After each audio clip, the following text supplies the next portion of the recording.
Hello students, this is class 8th, subject science, lesson number 1. The name of chapter is crop production and management. Let's start the chapter. Pehli and Bhujo went to their uncle's house during the summer vacation. Their uncle is a farmer. One day they saw some tools like khurpis, sickle, shovel, plow, etc. in the field. ये सब जब हम खेती करते हैं तो ये सारे टूल्स उसमें काम आते हैं. I want to know where and how we use these tools. You have learned that all living organisms require food. Plants can make their food themselves. Can you recall how green plants synthesize their own foods? Animals, including humans, cannot make their own food. So where do animal get their food from? जैसे कि हमने पहले की classes में ये पढ़ाई है कि प्लांट्स क्या होते हैं, खुद का खाना खुद बनाते हैं. यानी कि हर लिविंग ऑर्गेनिज्म, जो भी लिविंग ऑर्गेनिज्म है उसको किसकी रिक्वायरमेंट होती है, फूड की. और जो प्लांट्स क्या होते हैं, खुद का खाना खुद ही बना देते हैं. ठीक है. लेकिन एनिमल्स क्या करते हैं, वो खुद का फूड नहीं बना पाते. Animals including humans can not make their own food. So where do animals get their food? तो ये कहाँ से अपना फूड को प्राप्त करते हैं? First of all, why do we have to eat food? सबसे पहले तो हम ये बात करें कि हमें फूड की आवश्यकता ही क्यों पड़ती है. You already know that energy from the food is utilised by organisms for carrying out their various body functions such as digestion, respiration and excretion. We get our food from plants or animals or both. तो human beings तो अपना food plants और animal दोनों से प्राप्त करते हैं. Since we all need food, how can we provide food to a large number of people in our country? माना कि हमें खाने की ज़रूरत तो पड़ती है, लेकिन हमारी जो कंट्री है उसमें कितनी जनसंख्या है, तो हम उसको उन सबको कैसे फूड प्रोवाइड करेंगे इतनी संख्या में. तो इस चैप्टर में हम यही देखेंगे कि क्रॉप प्रोडक्शन यानी जो खेती में जो फसलें उगती हैं उनको कैसे, उनका प्रोडक्शन कैसा होता है और उसका मैनेजमेंट किस तरीके से होता है. तो ये चैप्टर इसी टॉपिक पे है. Food has to be produced on a large scale. Food किस पे प्रोडक्ट, इसका प्रोडक्शन लार्ज स्केल पे होता है. In order to provide food for a large population, regular production, proper management and distribution is necessary. और इतनी बड़ी हमारी जनसंख्या, इतनी ज़्यादा जनसंख्या है, तो उसके लिए जो फसलों लार्ज स्केल पे जो प्रोडक्शन होता है उसमें मैनेजमेंट के लिए रेगुलर प्रोडक्शन और प्रॉपर मैनेजमेंट और उसके बाद डिस्ट्रीब्यूशन, ये सब वन बाय वन प्रोसीजर चलती रहती है. Agriculture practices. Till 10,000 BCE, people were nomadic. They were wandering in groups from place to place in search of food and shelter. They ate raw fruits and vegetables.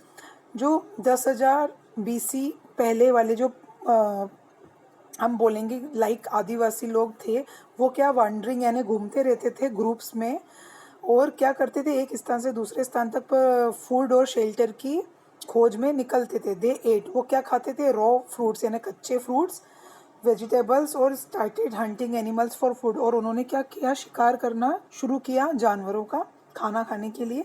Letter, बाद में, they could cultivate land and produce rice, wheat and other food crops. फिर उन्होंने क्या किया, cultivate करना मतलब सिंचाई करना, खेती बाड़ी करना शुरू किया. उन्होंने क्या क्या उगाया, चावल, गेहूँ और अदर क्रॉप्स. दस वॉज बोर्न एग्रीकल्चर. तो क्या किसका निर्माण हुआ, एग्रीकल्चर का निर्माण हुआ. When plants of the same kind are cultivated at one place on a large scale, it is called a crop. और उसी तरीके से जब प्लांट्स को, एक ही तरह के प्लांट्स को कल्टीवेट किया जाता है, उनकी खेती की जाती है, तो इसको हम क्या कहेंगे, क्रॉप यानी फसलें. For example, crop of wheat means that all the plants grown in the field are that of wheat. यानी एक ही खेती में अगर गेहूं की खेती की जाए तो हम क्या बोलेंगे, ये काय की खेती है, काय की फसल है, गेहूं की. You already know that crops are of different types like cereals, vegetables and fruits. These can be classified on the basis of the season in which they grow. और हम कई तरह की खेतियाँ करते हैं, पर इनकी खेती के लिए हमें अलग अलग टाइप के सीज़न की आवश्यकता होती है. India is a vast country. India बहुत बड़ी कंट्री है. The climatic conditions like temperature, humidity and rainfall vary from one region to another. और इंडिया जो जैसे कि हम जानते हैं बहुत बड़ी कंट्री है, और इसमें जो कंडीशंस होती हैं टेम्परेचर, क्लाइमेट और ह्यूमिडिटी की, रेनफॉल की, ये क्या है, एक स्थान से दूसरे स्थान पर चेंज होती रहती है. Accordingly there is a rich variety of crops grown in different parts of the country. Despite this diversity, two broad cropping patterns can be identified. These are, जैसे कि अब हम जानते हैं कि डिफरेंट पार्ट्स इंडिया में जितनी भी कंट्री में जितनी भी अलग अलग जगहों पर खेती होती है, तो उनका जो सीज़न अलग होता है, तो उसके हिसाब से वहाँ का जो क्लाइमेट अलग होता है, तो उसके हिसाब से वहाँ पे खेती अलग अलग प्रकार की जाती है. फर्स्ट है kharif crops. The crops which are sown in the rainy season are called kharif crops. ऐसी फसलें जो कि बारिश के सीजन में सोन होती है, मतलब उगाई जाती हैं, बोई जाती हैं. The rainy season in India is generally from June to September. Paddy, maize, soybean, groundnut and cotton are kharif crops. जब बारिश के सीज़न में जनरली क्या होता है, जून और सितंबर के महीने में ये खरीफ की फसलें उगाई जाती है. Paddy, maize, soybean, groundnut and cotton are kharif फसल. Rabi, the crops grown in the winter season. अब इसका सीजन कौन सा है, October to March, are called rabi फसल्स, rabi crops. Example of rabi crops are wheat, gram, pea, mustard and line seeds. Besides these, pulses and vegetables are grown during summer at many places. तो ये जो है इनका महीना है, और ना सीज़न के हिसाब से ये फसलों की सिंचाई वगैरह खेती होती है. Basic practices of crop production. Why paddy can not be grown in the winter season. अब जो इसमें क्वेश्चंस ऐसे ही बस दे रखे हैं कि पैडी को विंटर सीजन में क्यों ग्रो नहीं किया जाता, क्योंकि वो उसकी क्लाइमेटिक जो कंडीशंस होती हैं उसको चाहिए, वो वैसा उस टाइम पे नहीं होता. Paddy requires a lot of water. और पैडी को किसकी ज़रूरत होती है, वाटर की. Therefore it is grown only in the rainy season. इसलिए पैडी को रेनी सीजन में ही उगाया जाता है. Cultivation of crops involves several activities undertaken by farmer over a period of time. अब जो कल्टीवेशन होता है क्रॉप्स का, सिंचाई की जाती है, जब फसलों की खेती होती है, तो उसमें कई तरह की जो एक्टिविटीज़ है वो किसानों के द्वारा होती है. जब उनका अंतराल होता है, समय समय पे वो उनकी देखभाल करते हैं. You may find that these activities are similar to those carried out by a gardener or even by you when you grow ornamental plants in your house. These activities or tasks are referred to as agriculture practice which are listed below. तो हम जब खेती करेंगे, या कोई भी किसान या कोई गार्डनर होता है, वो पहले क्या करता है, प्रिपरेशन ऑफ सॉइल. पहले तो वो मिट्टी को प्रिपेयर करेगा, सोइंग यानी बुवाई करने के लिए. फिर एडिंग मैन्योर एंड फर्टिलाइज़र, फिर हम फर्टिलाइज़र डालेंगे. इरिगेशन करेंगे. प्रोटेक्टिंग फ्रॉम वीड्स यानी वीड्स से बचाव करेंगे. हार्वेस्टिंग करेंगे. फिर स्टोरेज करेंगे. तो ये जो स्टेप बाय स्टेप जो होता है, इससे खेती की पूरी प्रोसीजर कंप्लीट होती है.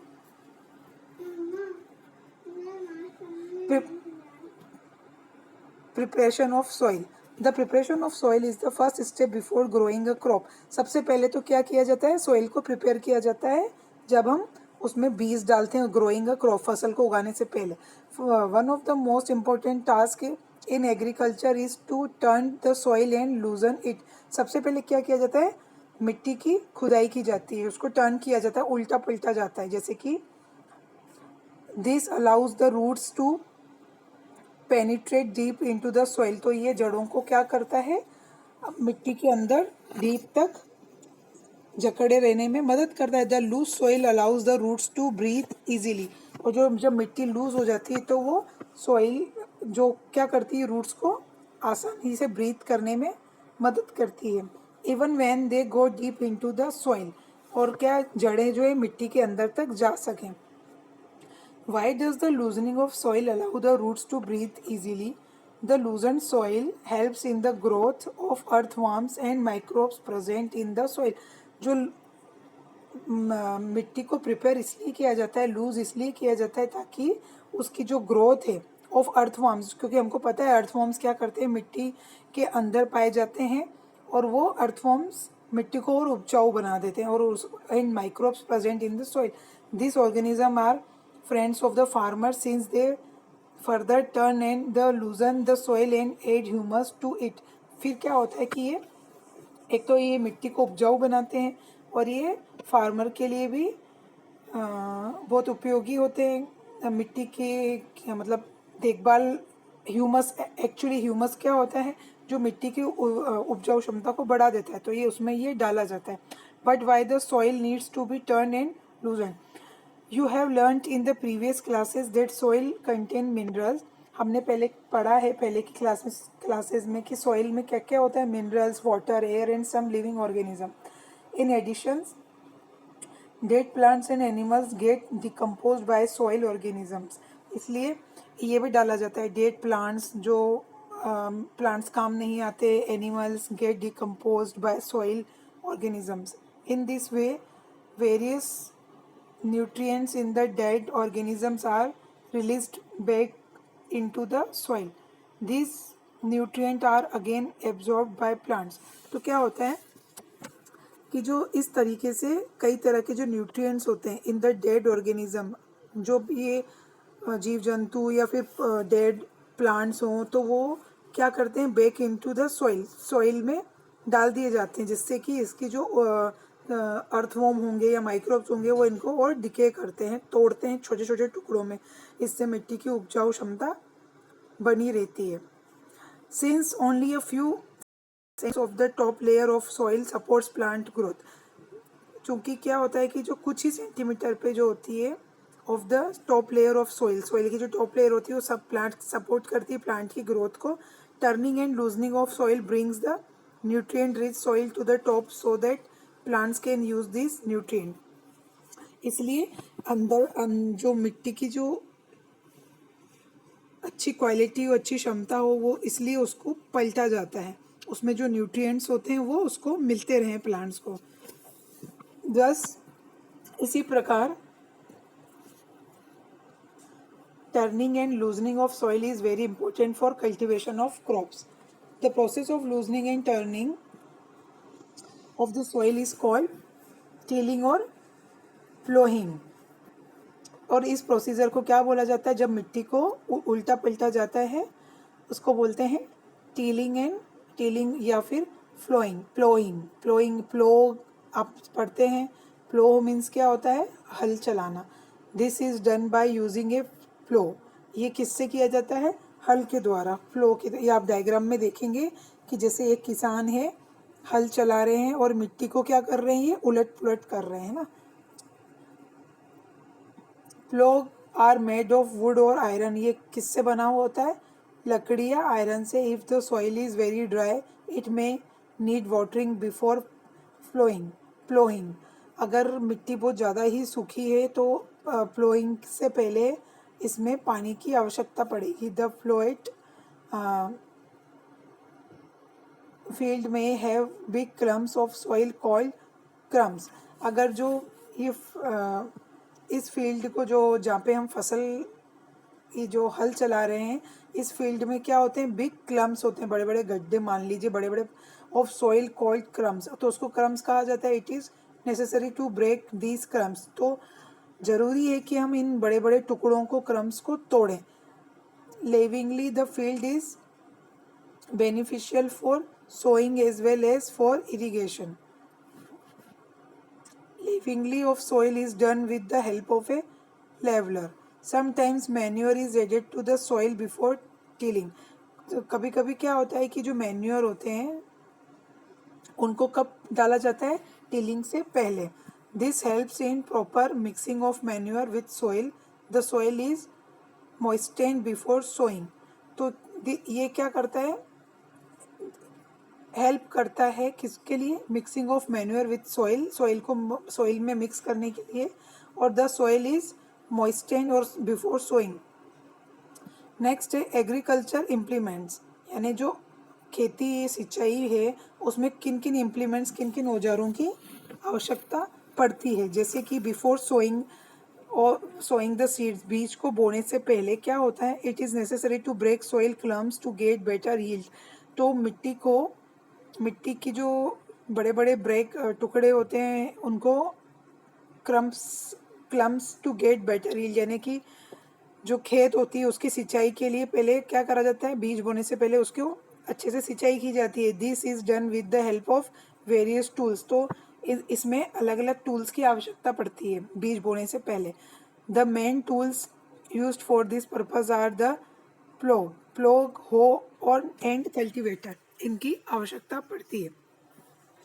Plough, this is being used since ancient times for tilling in the soil. ये तो बहुत पुराने समय से, एंशियंट टाइम यानी बहुत प्राचीन समय से इस ये टिलिंग द सॉइल, सॉइल को खुदाई करने के लिए ये हल जोता जाता है।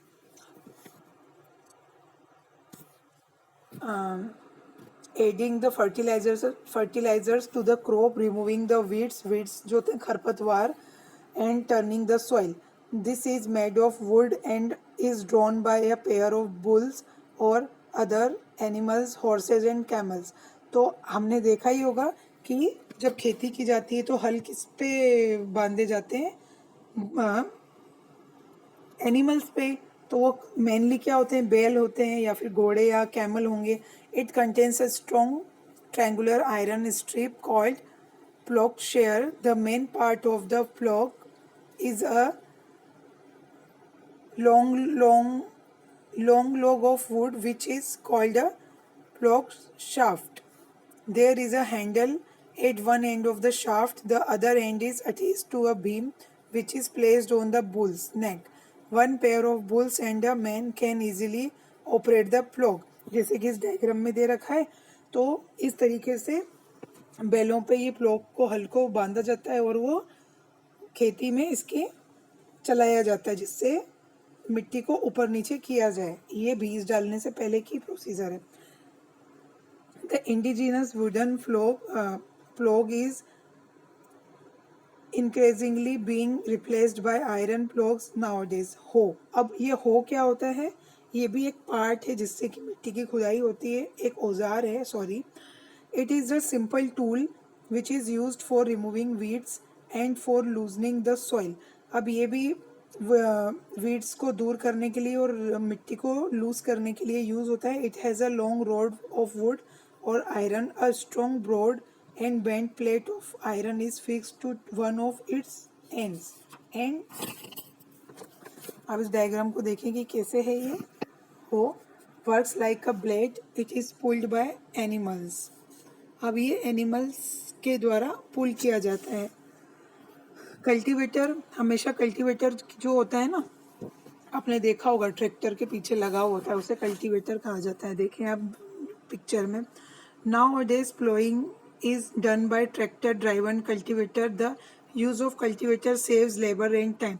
और जैसे कि अब इसमें बेड़ की ज़रूरत नहीं, बेलों की ज़रूरत ना पड़ेगी, ट्रैक्टर से ही इसकी कल्टीवेट किया जाता है और इससे टाइम भी बचता है। Sowing is an important part of crop production. Before sowing, good quality, clean and healthy seeds of a good variety are selected. Farmers prefer to use which give high yield. किसान क्या करते हैं, बोने से पहले अच्छी क्वालिटी की, अच्छी उर्वर क्षमता की क्वालिटी के बीज, हेल्दी सीड्स को देखते हैं, उनको सिलेक्ट किया जाता है बोने से पहले। Selection of seeds. One day I saw my mother put some gram seeds in a vessel and pour some water on them. After a few minutes, some seeds started to float on top. I wonder why some seeds float on water. ये तो activity है कि take a beaker and fill half of it with water. Put a handful of wheat seeds and stir. Will wait for some time. Are there seeds which float on water? Would those be lighter or heavier than those which sink? कि पानी में हमने कुछ seeds डाले तो कुछ तैरने लगेंगे और कुछ डूब जाएंगे, तो वो कैसे होगा कि कोई बीज हल्के होंगे और कोई जो भारी होंगे वो डूब जाएंगे. Why would they be lighter? Damage seeds become hollow and are thus lighter. जो डैमेज सीड्स होते हैं वो अंदर से खाली होते हैं. Therefore they float on water. This is a good method for separating good healthy seeds from the damaged one. और ये अच्छी प्रोसीजर है डैमेज और हेल्दी सीड्स को अलग करने का. Before sowing, one of the important task is to know about the tools used for sowing seeds. Traditional tools. The